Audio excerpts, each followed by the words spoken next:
আসসালামু আলাইকুম। আশা করি আপনারা সবাই ভালো আছেন। বিশিষ্ট ইসলামিক চিন্তাবিদ, বাংলাদেশ উন্মুক্ত বিশ্ববিদ্যালয়ের প্রতিষ্ঠাতা, ভিসি, পরমাণু বিজ্ঞানী professor doctor M Shamsher Ali স্যারের মৃত্যুতে শমশের আলী স্যারের সহধর্মীর বক্তব্য শুনুন। আল্লাহ সবাইকে বানিয়েছে, সবাই আল্লাহর বান্দা।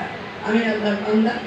সবাই যেমন সবাইকে ভালোবাসতে হবে, আল্লাহ আমাদেরকে তাহলে ভালোবাসবেন। উনি ভালোবাসতেন সবাইকে। আপনারা সবাই ওনাকে সম্মান করেন, অনেক অনেক মানুষ তাকে সম্মান করেন, অনেক অনেক মানুষ তাকে খুব ভালোবাসেন। এবং আমি সেজন্য সবার কাছে অনেক কৃতজ্ঞ। আমি নিজে খুবই সামান্য একজন মানুষ, একটা স্কুল পড়েছি, কিছু লেখাপড়া করেছি, ওনার সাথে আজীবন কাটালাম।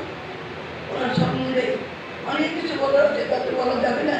তবে একটা কথাই বলতে চাচ্ছি, এখন আপনারা দোয়া করুন, আপনারা তাকে যেরকমভাবে ভালোবাসছেন, আল্লাহ তাআলা যেন তাকে সেইভাবে ভালোবেসে নসিব করেন।